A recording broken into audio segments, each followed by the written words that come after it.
Y'all make yourself up a big old pot of pinto beans and throw on a skillet of cornbread, because I'm going to show you how to make up a great apple relish to go with it today.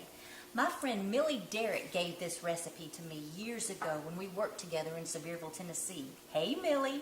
You can see I've made it year after year because this recipe's spattered and worn. But I guarantee that once you make it too, you will want to make it year after year as well for your family, because it is delicious. So stick with me and I'll show you how. To get started on this delicious apple relish recipe, you're going to need to purchase a few items. Red bell peppers, apples, Vidalia onions, sugar, and apple cider vinegar.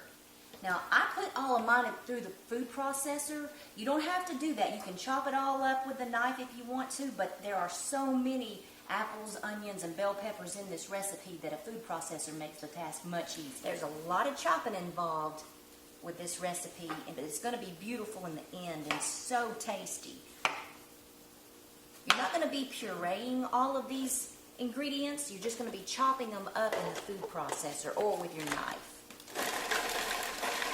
So you're just working until you have all of your apples, onions, and peppers sent through the food processor and chopped up. A little piece of advice I'd like to give to you is not to overload your food processor. I try to get into a hurry sometimes when I make this, and I put too many apples in my food processor, and then I have to spend time digging out the big pieces and put the smaller pieces in the pot, and it just takes more time than necessary. Just enjoy the process. Sometimes things like this take a little bit longer, but it's well worth it in the end. Well, we have all of our apples and our bell peppers and our onions chopped up and in this big old pot. And now we're going to add our sugar and our apple cider vinegar. And I know you might be thinking, good land, that's a lot of relish. But don't worry, you're going to need it. First of all, this is going to cook down a little bit. And then second of all, once people taste this, they're going to want more, so you're going to be glad that you've got this much on hand. After you've added your 3 cups of sugar and your 1.5 pints of apple cider vinegar, you're just going to bring this whole mixture to a full boil and then let it cook for 15 minutes. Don't let it boil for 15 minutes. Turn it down to about medium and then let it cook for 15 minutes, and keep your eye on it and stir it occasionally.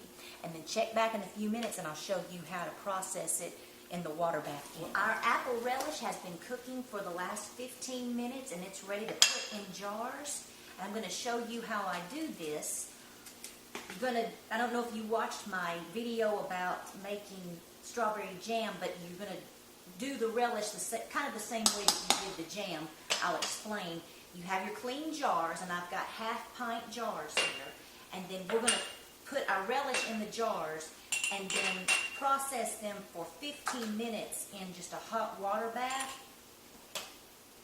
So you're just going to scoop out some of that delicious relish along with some juices into the jars and leave about 1/4 inch headspace, and then put a lid on it along with a band.